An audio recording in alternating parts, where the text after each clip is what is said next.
And it's still drug abuse time. The truth about drug abuse on your rock station, Solid 100.9 FM. And like I did say, this program comes up every last Saturday of the month. And today, the 30th day of July 2022, is the last Saturday of the month, and we'll be looking at a very interesting topic, school-based education for drug abuse prevention. And we're looking at the role of school owners and government. If you've been following this program, in the last edition of this program, we did talk about, like I said that earlier, commonly abused drugs and substance in Nigeria. And today we want to look at issues as regards to the role of school owners and government, that's in terms of school-based education for drug abuse prevention. And before moving to the focus for today's edition, we would meet with our guest today. And he's someone that has been here since we started off this program. He's been coming to talk on this, and that's the founder of the head of Busosowa Foundation. Good afternoon and welcome. Good afternoon. Thank you so much for having me again. Yes, and you're welcome, because when it concerns drug abuse, a lot of people listening, they are usually skeptical and they look at it from a different perspective. But having you every last Saturday to look at these issues, and of course the myth surrounding drug abuse, it's very, very interesting. So, but before we get to focus on our today's topic, we would love to know most of the questions that have been asked over the week and of course over the month. What are inhalants and how do they affect the body? These are some of the questions that we've received since the last time you were here. So if you would answer those ones before we delve into our topic for today. All right. Thank you again. And I want to say welcome to our listeners. Now, when we hear inhalant, the first thing that comes to our mind sometimes is when we are talking about people who may be having the medical condition known as asthma.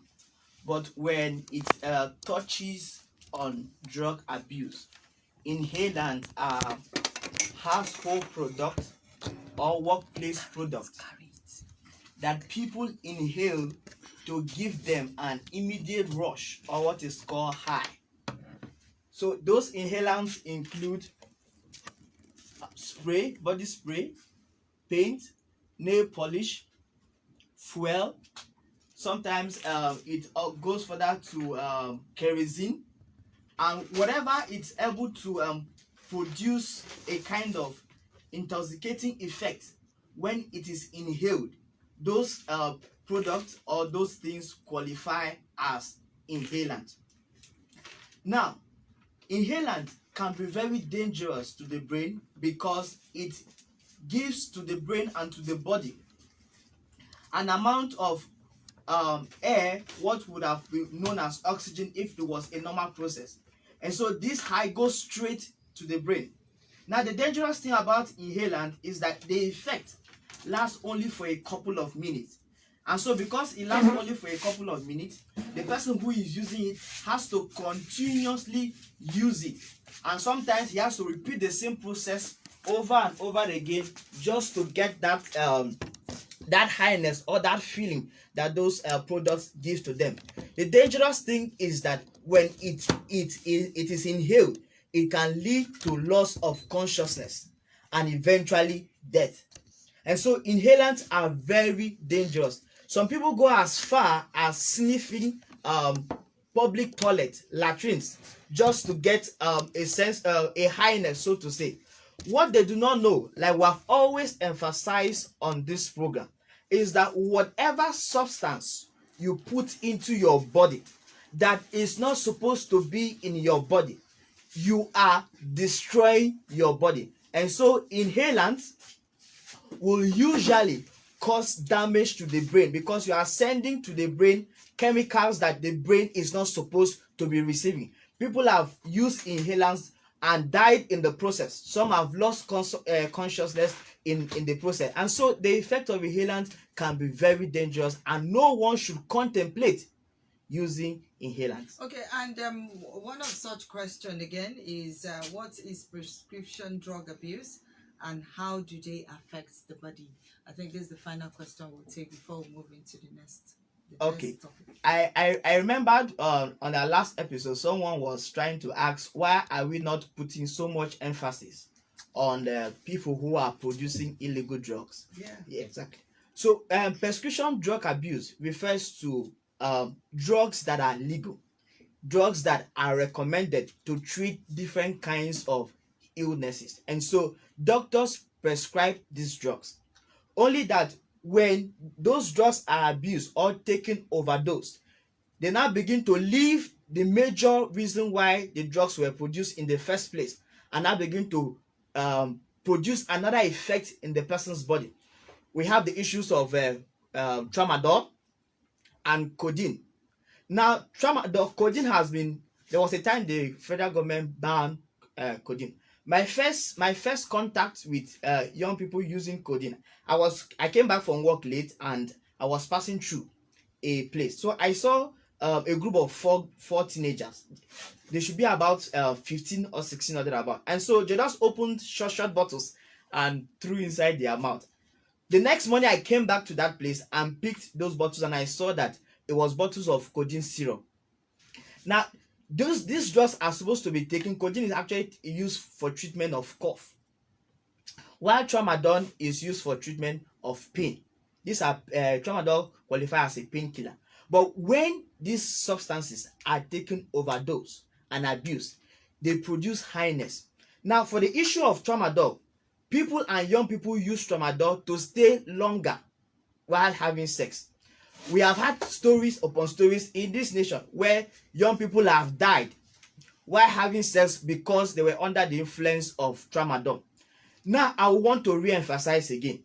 Your body is wired to operate under a certain condition. And that is why even when you are sick, if you are supposed to treat an illness for 3 weeks, the doctor does not give you the whole drugs and say take it one day so that you'll be healed or so that the sickness can be cured. You are given prescription to take it, either 2 tablets in the morning, 2 in the afternoon, and 2 in the evening. That is done because your body has to first of all break down whatever it is that you are receiving before it can function. But when you use these drugs, when there is nothing wrong with you in the first place, so you destabilize your body and other issues begin to result from that. Now, whether or not tramadol makes people last longer in bed, that claim has not been established. But we have seen firsthand how people have died because they abused tramadol while during having sex. I want to use this opportunity to talk to young people. I want to believe that every rational human being wants to be alive. And so when you see that something has the potential to destroy you, it is common sense to stay away from it. And so whether it is codeine or tramadol or the use of TomTom and Lakasara, whatever it is, that whatever innovation you want to try, if it has the capacity to destroy your life, you shouldn't do it. Okay, thank you so much for that. And that will bring us to our main topic for today. So if you're following us on Facebook, you're very much welcome. If you are listening to us online, www.solidfmradio.com, you're also welcome to be part of this discussion. The truth about drug abuse, that's the program, and this program comes up every Saturday, every last Saturday of the month. Now, before we talk about, because we did say when we started that our topic today will be focused on school-based education for drug abuse prevention, and we're looking at the role of school owners and government in this fight. And before we talk about school-based education for drug abuse prevention, can you, in simple terms, define what drug abuse prevention is so that every school owner listening to us this afternoon would know why this program and of course why this topic is very, very important? All right, thank you again. When we talk about drug abuse prevention, we are referring to steps and action taken to prevent drug abuse before it starts and to limit the development of problems associated with drug abuse. Of course, we have said on this program over and over again the dangers of drug abuse. And so, when you want to start a drug abuse prevention program, you are taking steps to ensure that people don't get involved into drug abuse, because prevention is actually what better than cure. Now, drug abuse prevention usually focuses on the individual and their environment. A good drug abuse prevention approach begins and involves talking and listening. Talking on the part of the person who is carrying out the prevention approach, bringing forth information that will help the people who are participating in that approach make informed choices. And two is the issue of listening. And maybe during the course of this episode, we'll get to talk about the importance of listening. When you set out to begin a drug abuse prevention strategy or campaign, especially among young people, there is always a temptation of wanting to talk and talk and talk and talk without having to listen. When you talk and you listen, it provides you the accurate amount of information so that you'll be able to help the people that you are talking to. Talking is important in this approach, but listening is also as important as talking. Okay, so back now to what we're looking at today. So what is school-based education for drug abuse prevention? What is school-based education for drug abuse prevention? Just like the name says, it is school-based. So when we talk about school-based education for drug abuse prevention, we are talking about educational programs, policies, procedures that are implemented within a school environment to enable students develop skills and capacities that will enable them make informed choices regarding substance abuse. And so whether it is policies, whether it is programs, whether it is classroom-based activities, all of these activities have one aim, and that aim is to ensure that drug abuse does not happen in the school. All right, thank you so much for that. And you've actually defined what school-based prevention is, and of course the education for drug abuse prevention. What's the role of the school in this drug abuse prevention? Okay, just like I stated earlier, that when we talk about school-based education for drug abuse prevention, we're actually talking about schools.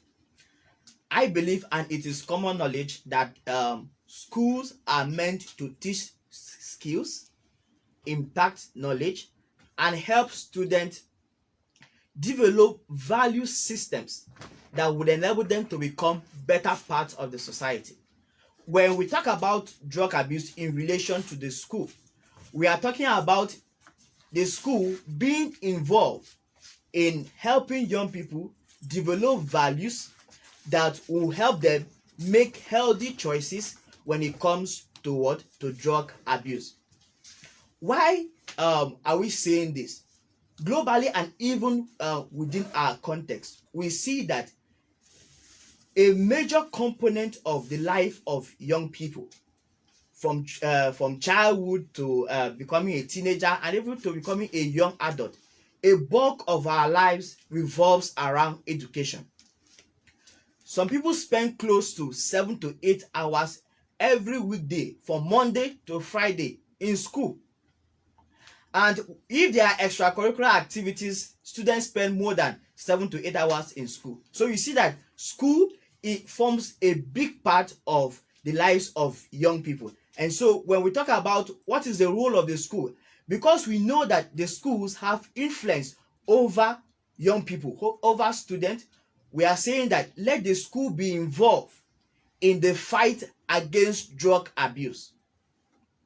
Okay, thank you so much. And what are the components of a school-based drug abuse prevention education and intervention program? So what are the components?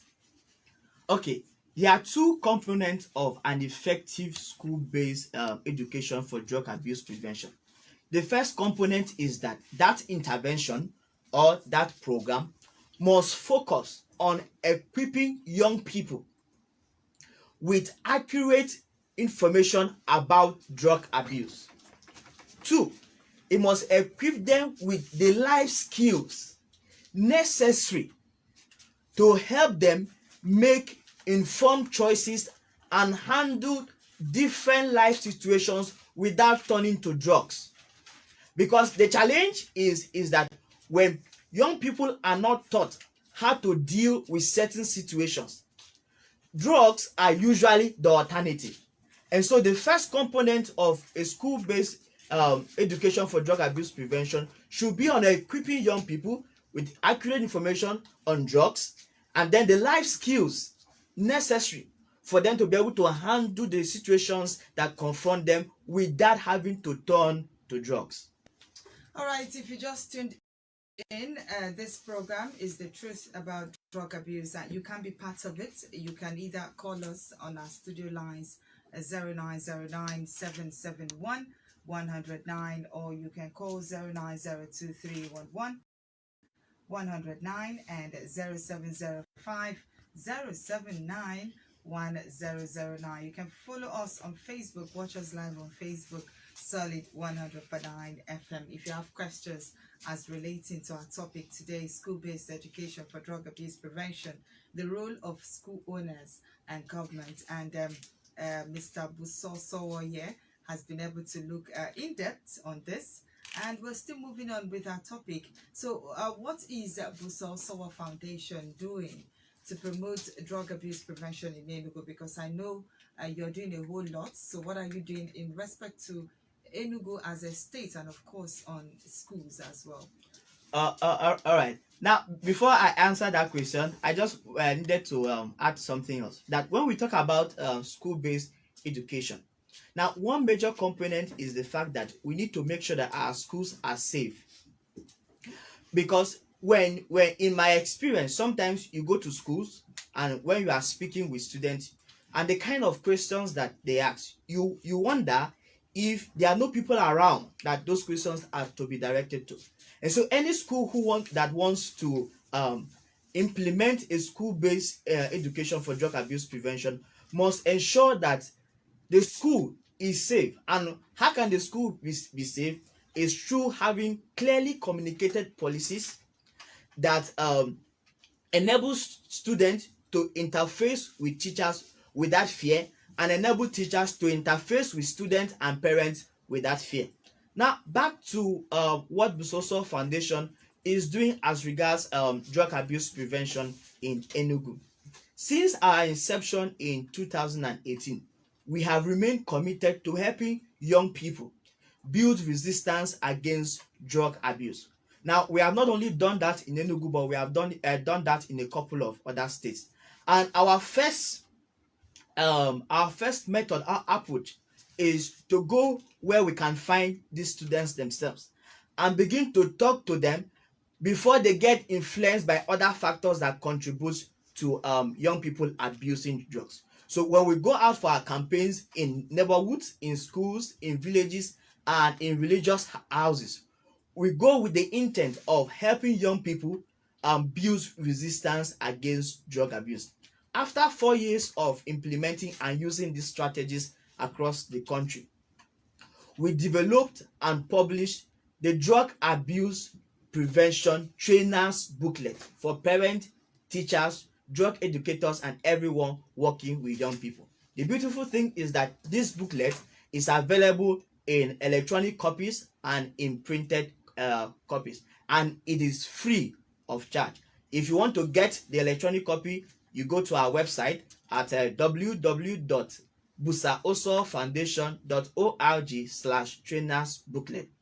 Also, to enable us distribute the printed copies of this booklet, we have decided that we are going to be activating 50 schools in Nigeria. And of course, Enugu is our base, so we will start with Enugu. And what does this activation involve? We'll be encouraging schools. That is our main target. We want to encourage schools to begin to look at the issue of drug abuse as something that it has a role in preventing. Now, sometimes when you talk with parents and teachers, they are defensive in that I remember one experience. I went somewhere and we were talking to the leader in that place, and they threw this question at us: are you saying that the people in this place are abusing drugs. That is why you came to them. And we said, no. All we want to do is that if your people are not abusing drugs and they have this knowledge, what that means is that when they go to a place where people are abusing these drugs, they have the sufficient information to take their stand and stay with it, and also influence change. And that is what we are trying to do. So the activation is that we'll be training teachers on how to implement a drug abuse prevention program in their school using the booklet that we have developed. Okay, all right, thank you. Remember, you can call in to ask your question. You can also send a WhatsApp message to 0705 079 109. Now, you did mention strategies, and that brings me to the next question I will be asking. What are the benefits of these drug abuse prevention strategies that you mentioned earlier? And of course, you've talked about your role as Busosowa Foundation. What then is the role of the government in this whole thing that you've said, this drug abuse prevention? Okay, so I will start with the role of government before ending with the benefits of the strategies that you mentioned. Okay, now looking through the way the leadership system of Nigeria is, either at the federal, the state, or the local government, we have seen that most times government is reactive to social problems, and that position has not helped us, because when you react to a problem, you are already seeing the consequence. The problem has developed and has fully manifest. The role of government in drug abuse prevention is for government to be proactive in dealing with the issue of drug abuse. And the first thing I advise, or the first thing I will propose, is that the issue of drug abuse should be seen as a public health concern. Most times, because we are not directly affected by drug abuse, we don't know someone who maybe comes from our family that is into drug abuse, we think that the problem is far-fetched. But the problem is within our communities. Last week in at one of these areas, is it at Achara Layout, a young guy of about 23 years old ran mad in the compound. What caused it? Impurumiri. And so these things are with us. And so the government should know that this is an issue and begin to take steps to provide solutions. And what are those steps that the government can take? The first is that we need a drug abuse prevention policy from the federal level to the state level. We need a drug abuse prevention policy that is clear and that can be implemented. Two is that schools, especially government-owned schools, should have a drug abuse prevention curriculum. Now, I know someone will say that drug abuse is being taught under civic education, but I've gone through the curriculum. All you see is that they will teach them how to define drug abuse. They teach them the dangers of drug abuse. But that is not enough. That is just information. For us to prevent drug abuse from happening, we need to equip young people with the skills that are needed, so that when the challenges comes up that push young people to drug abuse, they are already equipped with those skills and they can now take a decision that will not be negative. Thirdly is that, remember, when we're defining what drug abuse prevention is, I mentioned that it involves preventing drug abuse before it starts and limiting the problems associated with drug abuse. We have a huge burden of young people who are addicted to drug abuse, and the facilities required for treatment of drug-related issues are not sufficient. In the whole of Enugu, except my memory fails me, we have just one clinic at rehab. I've been there a couple of times. The burden is just too much. The prices are high, the staffs are low, and so the government should begin to consider setting up a proper drug abuse recovery clinic in Enugu, and that should happen across the state, even at the federal level. Then I also want to suggest and recommend, and I know that maybe some people will be uncomfortable with this, but I don't see the reason why alcohol and tobacco is being sold in tertiary institutions. Inside of the campuses, if you move around many states, apart from the north where we know that alcohol is illegal, you see that there are bars inside of the school. And from selling alcohol, they begin to sell tobacco, and you cannot tell what can result from that. So the government should begin to consider the ban of alcohol and tobacco in tertiary institutions. Okay, before we get to other questions, we have a call here. Hello, good afternoon. What's your name and where are you calling from? Hello? Hello, good afternoon. Hello?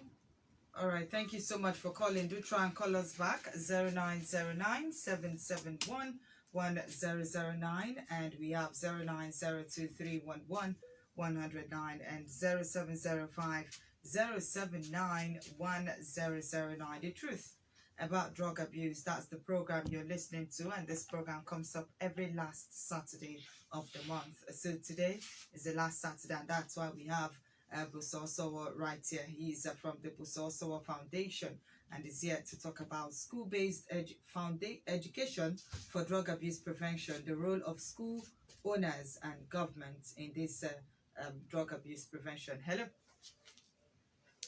Hi, good afternoon. What's your name? Hello.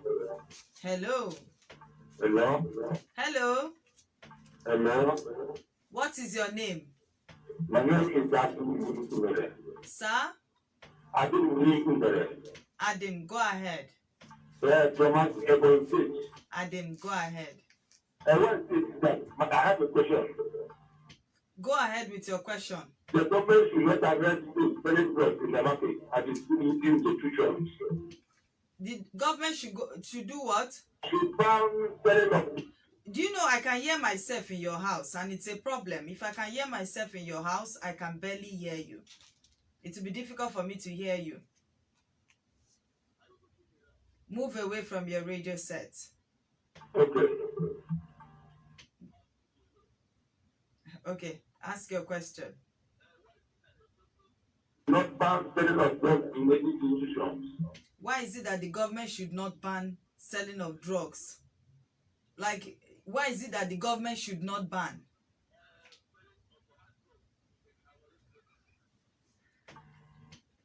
Okay, maybe you need to reconstruct your question because I can't get. You said, why is it that the government should not ban? Like, I don't understand. Is it that that the government should ban or they should not ban? Now you have gotten your question right. Okay. Okay, why should the government ban? That's what you want to ask, right? Okay, you don't want the government should ban. Okay, so your question is not clear. You just answered your question. All right, no problem, no problem. Thank you for calling, okay? We understand your question. I guess English. You would have grammar. He helped himself. He said grammar. It's okay. Bye-bye, sir. Hey, I didn't say bye-bye now. He said grammar.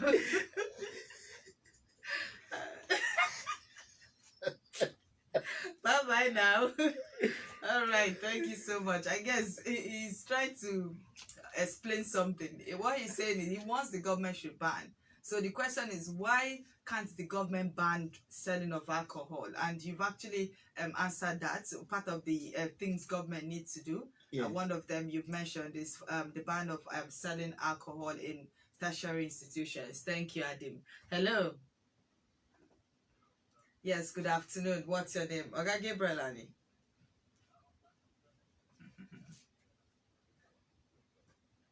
Go ahead. Good afternoon to the guest. Good afternoon, I can hear you. It's very important and necessary for government to ban hard drugs in our tertiary system, especially at the primary and secondary school level, because all these youth that we are going into drugs they are being raised or used by the peer group or what they see, where they want to illustrate that. Not only that, uh, uh, uh, not only alcohol is, hard drugs. Alcohol is usually be banned in our social institutions. Not only in social institutions, everywhere we are.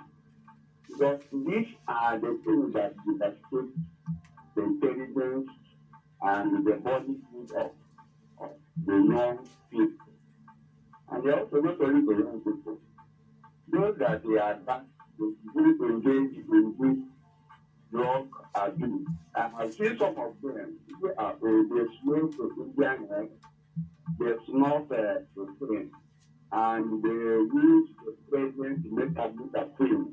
And I think I don't know what they are using all these things for. Each drug, in as a society, is very dangerous, depending on the use. Because if they are used, very dangerous, if they are used, very dangerous, they should be used according to doctor's prescription or those that are specialist professional according to their own prescription. Thank you very much.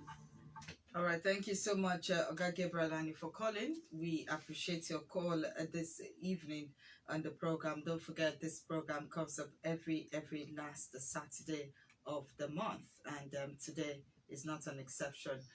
I would want you to react to most of the callers before we get to our last question. All right, thank you. I think I want us to be clear about something because I heard many of them repeating hard drugs. Why the government has not banned hard drugs even in primary schools? When we talk about hard drugs, what that usually refer to, we're talking about things like marijuana, things like cocaine, things like impulumiri. So these drugs are illegal from the onset. There are laws that have made these substances illegal, and so you cannot even think about selling these substances. Now, the ban I was talking about is on issues like alcohol and tobacco, cigarette, which we know that is not illegal, but these things are being sold, and the government itself compels tobacco company. They sign on the packs of cigarette are not put there by the tobacco company voluntarily. It is because of government regulation that the government insists that you put up that notice. But what I cannot wrap across my brain is that why do we still have this product produced when we can see, when the government agrees, when the producers agrees that smokers are liable to die young? So when we're talking about ban, we're talking about these not illegal drugs now, but these drugs that are legal because there's nothing stopping them. Like alcohol is legal, only that they say you should people beyond people who are not up to 18. But that we know that is just a defense that is put up. If you walk across our street as we speak to you now, there are schools in Enugu town that are located opposite beer parlors. Last 2 years, a strippers club was opened opposite a boys' school, opposite, and they had the boldness to raise a signboard on it. We are saying that the government needs to begin to consider the issue of drug abuse as a public health concern, because if that does not happen in 2017 and 2016, there were no signs anywhere that drug abuse was an issue, that cultism was an issue in Enugu State, until in 2018 when there was a publication that students were caught doing cult initiation. What did the government do? They went about and asked schools to paint their walls, say no to drug abuse, say no to cultism. That is a reactive approach. And now we have a situation in our hands that that could have been stopped or at least limited. So what we are saying is that let the government know that this is a problem that it needs to throw its weight behind to solve. Okay. All right. Finally, before the last question on the program, how can schools, because our focus is on schools, So how can schools who want to adopt the drug abuse prevention strategies get in contact with Busa Sowa Foundation? Okay, thank you. So before I answer that, let me talk about those strategies and their benefits. Now, drug abuse prevention involves, just like we have said, equipping young people with their accurate amount of information. When we're growing up, most of the times that we were told, don't do this, don't do that, we're not told the reasons. And we see parents and teachers try to scare young people about the issue of drug abuse and even tell lies in the process. What we are saying is that bring forth the truth about drug abuse, then target the causes of drug abuse. Because when you do that, in the long run, the people who are peddling drugs will not have customers again. Because when young people know the truth about drug abuse and they are equipped to deal with the issues of peer pressure, to deal with media influence, to deal with low self-esteem, to deal with family problems, when they are equipped with these skills, then they will be able to make informed choices about drug abuse. The second benefit of a prevention approach is that it lessens the need for drug treatment. And of course, like I've said, that drug treatment options are not available in Nigeria, and where you see them, they are extremely very expensive. Like in the whole of Enugu, like I've said, that we only have just one clinic that helps people that want to recover from drug abuse. So when we take a preventive approach, we will not even need these centers, and so it is cheaper and it is better. And thirdly is that when someone has not engaged, when a young person has not begun to experiment with drug abuse, it is better to help that person build anti-drug abuse attitude than trying to convince someone who has experimented with drugs and is already addicted to change his behavior. And so we are going to be moving about around schools, both public and private schools, trying to encourage schools to begin to implement these strategies. And the best way to reach us is through our phone lines, which I will call now 070 4742 9329, 090 46943797. You can also write us an email at busaosofoundation@gmail.com. Busaoso is spelled BUSAOSOWO, or you write us an email at bofinitiatives@gmail.com. All right, thank you so much, Busa Sowa, for letting our listeners know. We've looked in depth on things as regards to drug abuse prevention and how school owners and, of course, governments can key into this program. So if you just tuned in, you've actually missed a lot, but you need to stay tuned. Next week, the last Saturday in the month of August, right? July, August, yes. Then, of course, you can be part of this program. But remember, we're talking about drug abuse, and today our focus was on school-based education for drug abuse prevention and the role of school owners and government. So thank you so much for this. And for those watching us live on Facebook, we see you. Thank you so much for watching. Those listen to us online from everywhere they are in the world, we also see you and we appreciate you for listening to this program. Remember, like I did say, and I'll say it again for emphasis, this program is on every last Saturday of the month. Ovuna Dickland says, good evening. And we have this one from Arisno Wanko says, good evening. Drug abuse is dangerous to the society and has caused more harm too. Alcohol is not officially sold inside higher institution in Nigeria. Anywhere it is done, it is hidden and not approved by the school management. It is an unfortunate development that young people tend to temporarily run away from their problems or depression. It does not even cure depression. Alcohol is a depressant, and is also a problem among youngsters when abused. Thank you so much. Uvuna Dickland says, good evening, and how can someone control drug abuse if being addicted at the early stage? And how can someone, just quickly in 30 seconds? All right, if someone gets addicted, the option available is for that person to seek treatment. Okay. And I've said earlier that in Enugu we have just a clinic, and that clinic is located at MNA. So whoever needs recovery treatment can go there and assess. I'm not sure if the National Drug Law Enforcement Agency of Enugu State has a rehabilitation clinic in their office, but I know that there are 26 of them across the country, and so this person can seek out these alternatives. All right, thank you so much. My name is Lillian. Thank you so much to everyone in the studio. God bless you. Let's do this again. The last Saturday in the month of August, we'll be here. Have a wonderful and blessed day. My name is Busa Osowo.